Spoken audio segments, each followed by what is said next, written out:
All right, last story before we get into the questions. Okay. All right. And this is a story I don't necessarily think Luke put in the rundown. Okay. He might have, but I would be lying to you if I told you I had a chance to look at the rundown. So here's it's more for you than There's it is like for 3 stories on the rundown we haven't talked about, so I don't know. Oh, okay. Well, it's more for you than it is for me. Great.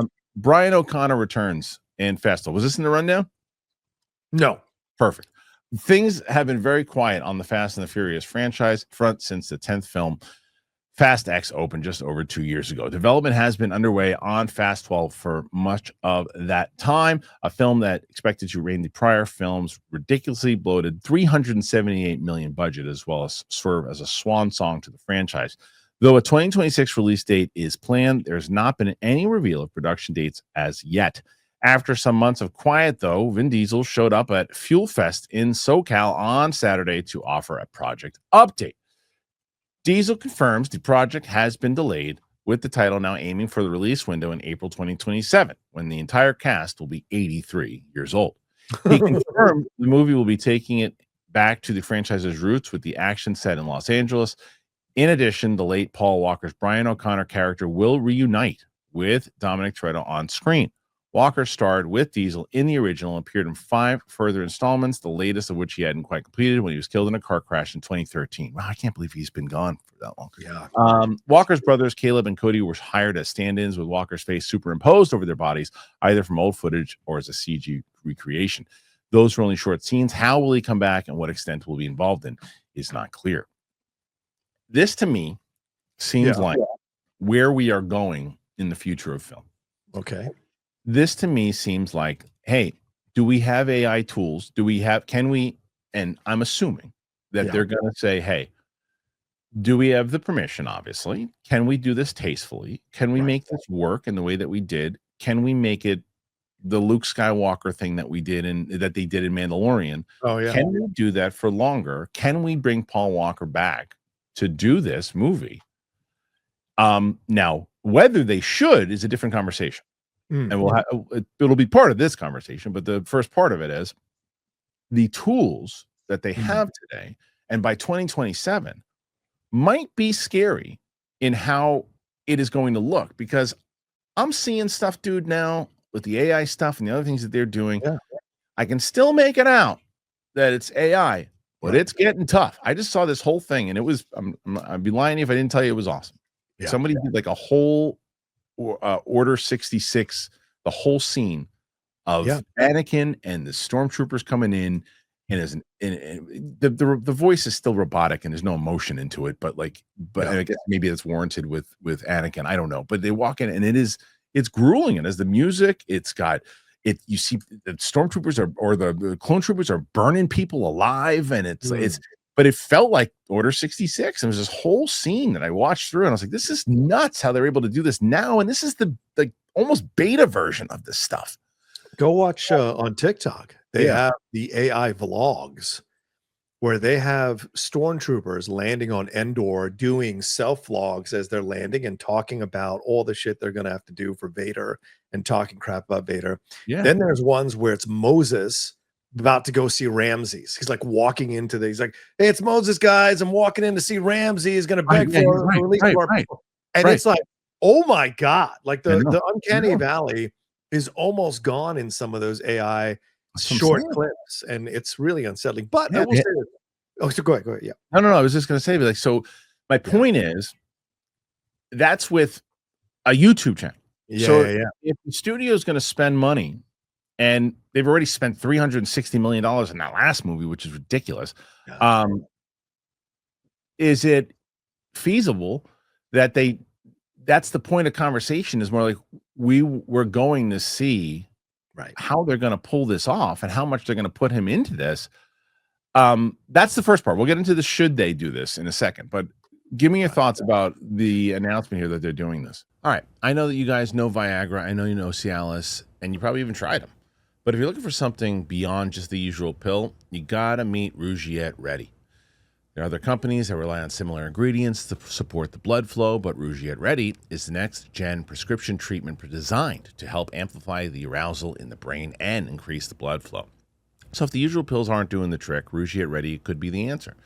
It's essentially 3-in-1 formula, dissolves right under your tongue to absorb fast. So you'll be ready in just 15 minutes on average, not hours. And it affects up to 36 hours. That means you can stay confident, you can stay present, and in control when the moment's right. If you want proof, over 150,000 men have made the switch, and you can read their customer reviews right on the site. Now, getting started, that's simple. RUGIET connects you with the board-certified doctor 100% online, and if prescribed, your treatment ships to you quickly right to your door. So connect with a provider at rugiet.com/Christian to see if a RUGIET-ready prescription is ready for you. Connect with the provider at rugiet.com/Christian to see if a RUGIET-ready prescription is right for you. You can use that code Christian to get 15% off today. That is RUGIET, RUGIET.com/Christian. Use that promo code Christian, get 15% off today. Head to rugiet.com/Christian and use that code Christian. Get 15% off today. Use the code to support the show, and so RUGIET knows that we sent you. Individual results may vary with prescription treatment. Compounded drugs are permitted to be prescribed under federal law, but are not FDA approved and do not undergo FDA safety, effectiveness, or manufacturing review. Please visit the RUGIET website for full safety information. Well, let's read the whole quote, right? The studio said to me, this is what he said. Vin, can we please have the finale of Fast and Furious in April 2027? First of all, the studio never said that to him. And he said, I said under 3 conditions. First is to bring the franchise back to LA. Everyone's been telling him to do that, so he's going to guide us. It's his idea. The second thing was to return to the car culture, to street racing. Again, everyone's been saying that. It's not his idea. The third thing was reuniting Dom and Brian O'Connor. This is important. Reuniting. It doesn't necessarily mean that Brian O'Connor will be back. It could mean reuniting with Brian O'Connor's family. His energy could be his son, could be someone related to Brian O'Connor. It might not actually be Brian O'Connor. So let's take your possibility in here in the conversation. If they do AI with him, I think that's crossing the line. And now we've fully gonna get this all over the place, right? The Luke stuff was interesting, and all that was cool, and the Rogue One stuff was fun. It was interesting for Tarkin. But now, if we bring in Brian O'Connor, and of course you're gonna have to get the Paul Walker people to sign off on it. But if they do it, then I think all bets are off. And who else but Vin would do it? Because Vin is desperate for hits, and the only place he makes money now is Fast and Furious. Yes. And so, yeah. So, well, so I think it's less about the desperation. Also, I don't think there's not that. I think it's more the second part of what you said, which is it's his bread and butter, right? 100%. Yeah, that's what I'm saying. Like the show, the film didn't do well the last film, and so I think he wants to get people back in. This is how you do it. Sure. Well, what's just stupid because the movie did do well. It's just a crazy thing. So here's the thing. Yeah, right. No, but that's the thing. That's what I always say. It did do well. It made like $700 to $800 million, but it did poor because it cost $360 million. Well, that's what I mean. It did well. Like that's a great number. That's a great number. But it's like, but you're not going to make money off of the, how come we didn't hit $1 billion? Because it wasn't doing that at that point. You can't expect, box office wasn't doing that. You spent $360 on that stupid movie. You can't do that. You guys, you spent $200, you would have made that. Then we're talking about, well, every movie that's been a hit would have been a hit. And they pulled the budget back on it. But the reason I think that you don't make the announcement if you're just going to have his family involved. Like the character involved. I don't know, Vin. I'm telling you, but I'm telling you, the thing is, because of Vin, you also forget, and he hasn't been as much lately. Yeah. Vin was one of those guys, was excellent on social media, excellent with keeping up with building the brand, excellent with keeping up with the, trends and things of that nature. He is the one to call up and go, what can we do with AI? It's like, and I'm telling you, they're going to use AI. I don't disagree with you. Yeah, I think Vin wouldn't care 2 shits if we had an issue with the AI stuff. Yeah, no, and I do agree with you that I think that this is going to open up the floodgates. I think this is going to be that thing that goes, well, look, this is what we're able to do now.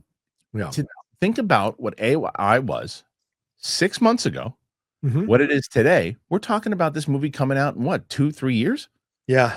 I mean, look at the James Earl Jones stuff. So we just happened, right? They're using his voice to do stuff, and so piece by piece, this idea of artistic integrity, you will be on an island by the time it's all over, because AI is not going. The regular people Don't give a crap about your creative feelings about AI. It's coming, it's been coming, and these little shots across the bow are Mhm. gonna set up something big, and this could be the big thing because it's a massive blockbuster. Yep. You bring in Paul Walker, and if you can't tell the difference, That's the gonna be the audience thing. is gonna be like, "F it, I don't care. I'm getting You just entertained." you hit the nail on the head. That is the magic trick of this whole thing. Yep. The magic trick is going to be, are we going to go in there and, like you said, like, whether you go and you look at the last Indiana Jones movie or even the Luke thing or any of those things, and Yeah, you yeah, say, yeah. "I get it, that's the character, but I know that's not real." Right, you can tell. Yeah, If yeah. you are sitting there and you can't tell, that's when it changes. If you can Game still over. and if you can still go in there and going, I know that's not real. They did that. They're probably just doing that to get it. I don't know how I feel, but Yeah. if you sit there and you go, I could not tell that wasn't him. Mhm. That's going to be the game changing time that it happens. Whether it's this movie or another Yeah. movie, that's when it changes. Anyway, And I'll tell you this, Star Wars did it with Rogue One, right? What's the greatest way to get out of the recasting debate? Is you use AI to bring Luke and Leia Yeah. and Han back to do a thing like then they this. bailed on that though. But then they Yeah. got scared and they bailed on it. And now, I'm telling you, once it becomes something accepted, they're Yeah. gonna open the door to it. Yeah. The conversation of AI in the movies is long from over. So, what say you about this? Is it the right thing to do? Is it the wrong thing to do? Should they just let it lie? Let Paul Walker rest in peace here too? Should they bring the character back to honor him? What do you guys think about this? Put your thoughts in there. Let us know.